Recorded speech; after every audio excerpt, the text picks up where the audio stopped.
ओम नमो भगवते वासुदेवाय। आज की वीडियो में हम भगवान विष्णु के हरिशयनी एकादशी के बारे में चर्चा करने वाले हैं, तो बने रहिए हमारी इस वीडियो के साथ। देवशयनी एकादशी के दिन भगवान विष्णु 4 मास के लिए क्षीर सागर में सो जाते हैं और सृष्टि का कार्यभार भगवान शंकर जी संभालते हैं। इसी 4 मास में बहुत से संत चतुर्मासा का व्रत करते हैं।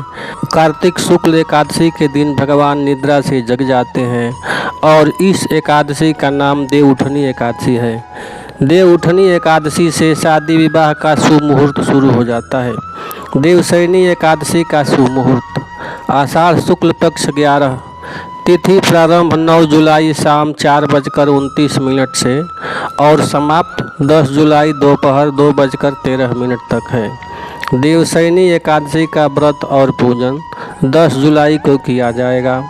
देवशयनी एकादशी व्रत का पारण का समय 11 जुलाई को सुबह 5:22 से 8:32 तक पारण का समय है।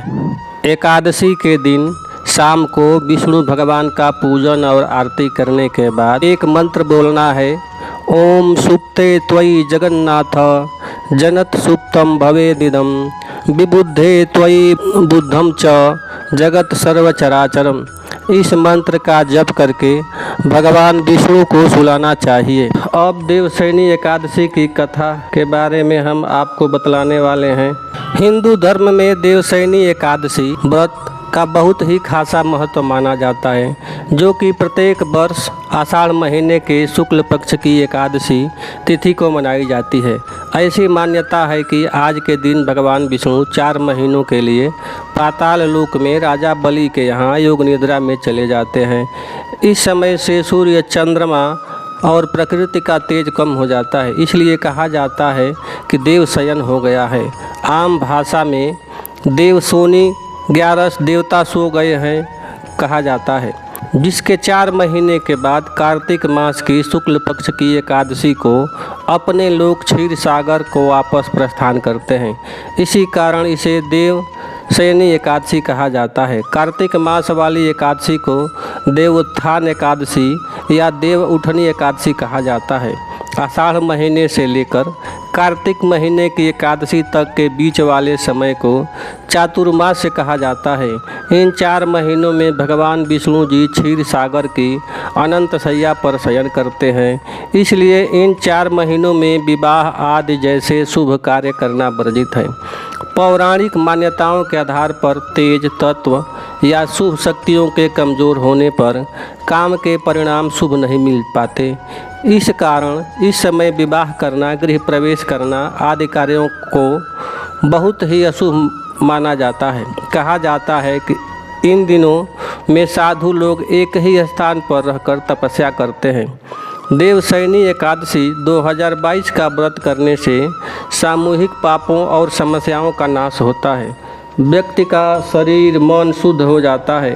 यदि हमारे जीवन में दुर्घटनाओं के योग बने हुए हैं तो वे भी समाप्त हो जाते हैं। वैसे तो हर वर्ष देवशयनी एकादशी का व्रत आषाढ़ महीने की शुक्ल पक्ष की एकादशी को किया जाता है, जो कि इस वर्ष 10 जुलाई 2022 दिन रविवार के दिन रखा जाएगा। देवशयनी एकादशी के व्रत की पूजा विधि। इस व्रत को रखने वाले स्त्री पुरुष को प्रातःकाल जल्दी उठकर स्नान आदि से मुक्त होकर साफ वस्त्र धारण करने चाहिए। इसके बाद भगवान सूर्य नारायण को जल का अर्घ्य देकर इस व्रत का संकल्प करना चाहिए। जिसके बाद पीपल और तुलसी के वृक्ष में भी पानी अवश्य चढ़ाना चाहिए। इसके बाद अपने पूरे घर में गंगा जल का छिड़काव करें और एक चौकी पर लाल वस्त्र बिछाकर भगवान विष्णु की प्रतिमा की स्थापना करें। भगवान विष्णु की पूजा फल फूल, चंदन, अक्षत, पंचामृत, धूप, दीप, नैवेद्य, तुलसी, नारियल, सुपारी आदि से करें। पूजा करने के बाद देवशयनी एकादशी की कथा सुनकर आरती करें। उसके बाद भगवान विष्णु को प्रसाद चढ़ाएं। रात के समय विष्णु भगवान को शयन अवश्य कराएं, क्योंकि इस दिन भगवान विष्णु जी 4 मास के लिए शयन करते हैं। इस प्रकार देवशयनी एकादशी का व्रत पालन कर सकते हैं। देवशयनी एकादशी की व्रत कथा का वर्णन खुद भगवान श्री कृष्ण ने किया था। श्री कृष्ण जी ने यह कथा महाराज युधिष्ठिर को सुनाई थी। पौराणिक कथाओं के अनुसार सतयुग में मांधाता नाम के एक राजा हुए। उस राजा के राज्य में 3 साल तक वर्षा नहीं हुई, जिस कारण से राज्य में बहुत भयंकर अकाल पड़ गया। सारी भूमि सूखी पड़ गई, भूमि बंजर होने लगी। राज्य की प्रजा परेशान होकर राजा के पास गई और उन्हें सारा दुख बतलाया। वह राजा भी बहुत चिंतित हुए। राजा मांधाता को लगा था कि आखिर हमने ऐसा कौन सा पाप कर दिया जिसकी सज़ा भगवान हमें दे रहा है। इस विपत्ति से बाहर निकलने के लिए राजा मांधाता अपने सैनिकों के साथ अंगिरा ऋषि के पास गए। ऋषिवर ने उनसे पूछा कि हे राजन, तुम्हारे यहाँ आने का कारण क्या है। राजा ने उनके सामने हाथ जोड़कर कहा कि हे ऋषिवर, मैंने हमेशा से प्रेम व निष्ठा से हर धर्म का पालन किया है, फिर मेरे राज्य की ऐसी स्थिति क्यों हुई। कृपया करके आप हमारी समस्या का हल निकालें। ऋषिवर ने कहा कि हे पुत्र, यह सतयुग है, यहाँ छोटे से छोटे पाप का बहुत बड़ा दंड मिलता है। ऋषिवर ने राजा से आषाढ़ महीने के शुक्ल पक्ष की एकादशी का व्रत करने को कहा। ऋषिवर कहते हैं कि इस व्रत का फल भी अवश्य मिलेगा और इस संकट से मुक्ति भी मिलेगी। राजा ऋषिवर की बातों का अमल करते हुए वापस अपने महल को लौट आए और उन्होंने ऋषिवर के कहे अनुसार देवशयनी एकादशी का व्रत किया, जिससे उनके राज्य में मूसलाधार वर्षा हुई। देवशयनी एकादशी का व्रत करने से मनुष्य की समस्त कामनाएं पूरी होती हैं। व्रत करने वाले मनुष्य के सारे पाप भूल जाते हैं।